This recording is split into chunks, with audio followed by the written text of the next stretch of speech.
Cerridwen was a woman of great power. Some thought she was a goddess, others a fairy. Others would mutter and say she was one of those women that lived on the edges of the community, not to be trusted, but with knowledge. One thing was for sure, she had power. She had spent many days in the forest learning of the medicine that it could give you. She understood the earth. She understood the air. She understood water. And she understood fire. Cerridwen also had 2 children. Cerridwen was beautiful. She had everything you could possibly want for a daughter. Intelligence, wisdom, beauty. Her son, Morfran, on the other hand, he was not so lucky. Cerridwen believed that he was ugly. She believed him to be stupid and of little intellect. Morfran was happy. Cerridwen was not. And so Cerridwen, with the knowledge that she had, knew that she could give her son all the advantages that her daughter Cerridwen had. But that it would involve using a very dark and powerful magic that lay in the very heart of the elements, which she knew how to combine. However, this potion, if you will, required a very special set of circumstances. It needed the very, very particular type of ingredients, which obviously Cerridwen knew of, but it also needed to be stirred for a year and a day. Now Cerridwen could not collect all of the things that she needed and stir the pot. And so it was that she went down to the next village and she took into her employ a young and biddable boy named Gwion. Gwion was, as I say, young and naive. But when he learnt of his task, and that all he would have to do for 1 silver coin is stir this pot for a year and a day, and believe me, a silver coin was more money than he could possibly earn in a year, well, he was very happy to do it. So Gwion took up his position by this enormous pot, cauldron, if you like, and he began his task. But not before Cerridwen gave him a warning, and the warning was that once this potion was complete, it would only be the first 3 drops that would be of any good. Only those first 3 drops would hold all of the intelligence, wisdom and beauty that she required for Morfran. And should Gwion happen to think about it, he was not to take those 3 drops. And as I say, Gwion began his task and he was very, very happy in his task. He was fed and watered well, and Cerridwen was kind to him. Each day she would go to the 4 corners of the earth to find the ingredients that she needed. First she went to the earth itself for the healing herbs, the sage, the marjoram, the thyme. She placed all of the different herbs that she could find into the pot. She went to the hedgerows for the blackberries and the rose hips. And then she went down to the water's edge. She went to the rivers for the tiny minnows and the crayfish. And then she went to the seashores for the periwinkles and the slimy gutweed. She brought them back and she put them into the cauldron. And then she went to the air. She found feathers from the great birds, the hawks, the owls, the falcons.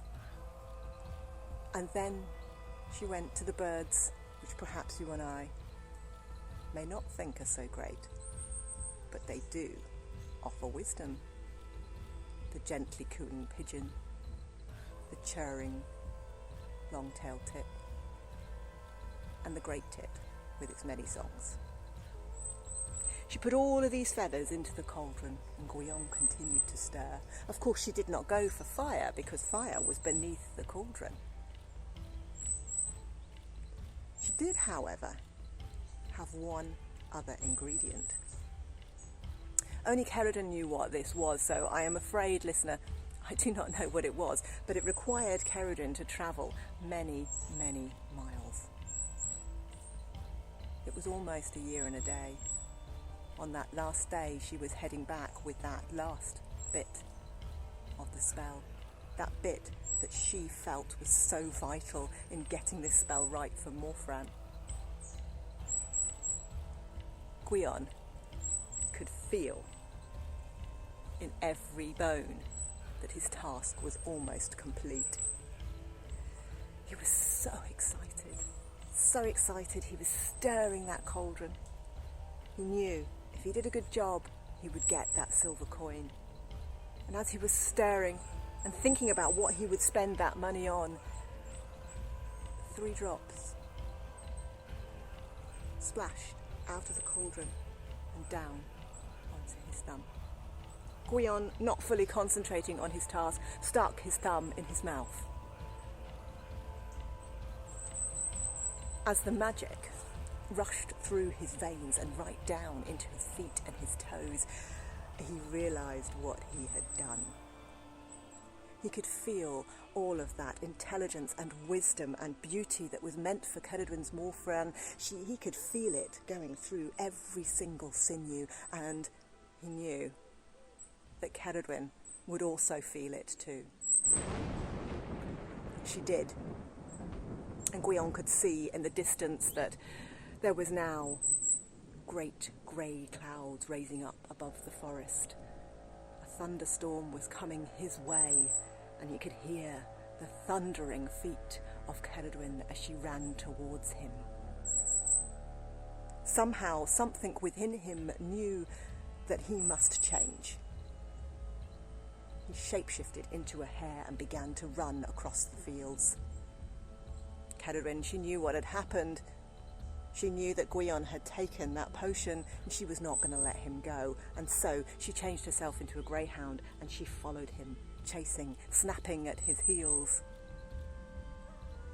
Soon she was almost upon him, her teeth almost on his feet. Gwion thought quickly. He changed himself into a salmon and threw himself into the river, pushing hard against the strong currents. His lithe, muscular body pushed forward through the stream. Cerridwen was not going to let him go. She reached the banks of that river, turned herself into a sleek otter and went down into the water and chased him with ease.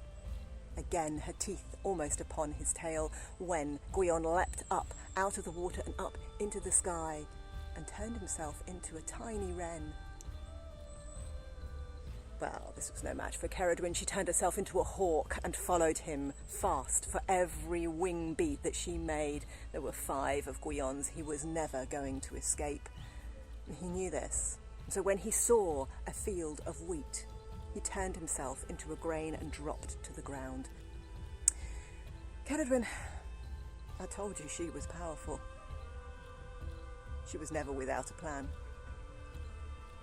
She landed and turned herself into a plump, glossy black hen, and she began to eat every single grain of wheat in that field, till her belly was round and full and her feathers were ruffled from where they were taut on her skin. She knew her job was done, and she turned herself back into the woman that she was. Done. Gwion would no longer bother her. She had sought her revenge. She could not make another potion, but perhaps next year. Perhaps next year. The time rolled on, the days, the weeks, the months, and, well, Cerridwen's clothes began to get tight, her belly rounder, and she realised she was pregnant. Not only that, but that within her was Gwion reborn, that seed of wheat.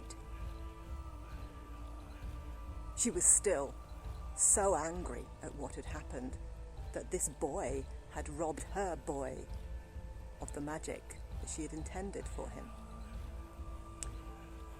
And so she decided that when Gwion was born, after she'd given birth to him, she would have done with him. She would finish him, finally. Well, of course, listener, you must know that maternal instinct is a strong thing. And when Gwion was born, she looked down on this child that had rays of sunshine within its hair, stars in its eyes, and the complexion of the moon. It had all of the intelligence and wisdom and beauty that she had hoped for Morfran, and she could not kill him.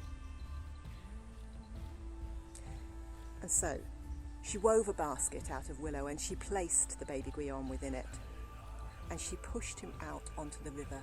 She would let the river decide on Gwion's fate. And the river did decide. The river took Gwion up, along, past a large farmhouse, where a woman and a man who dearly wanted children, but had not been blessed with them, lived. They looked down at the boy in the basket, and they thanked the gods and goddesses for their gift. They lifted him out, and there Gwion lived with them happily. But they did not name that boy Gwion, no. They named that boy Taliesin, the first bard. There are many, many stories of Taliesin, but those, my friend, are for another day.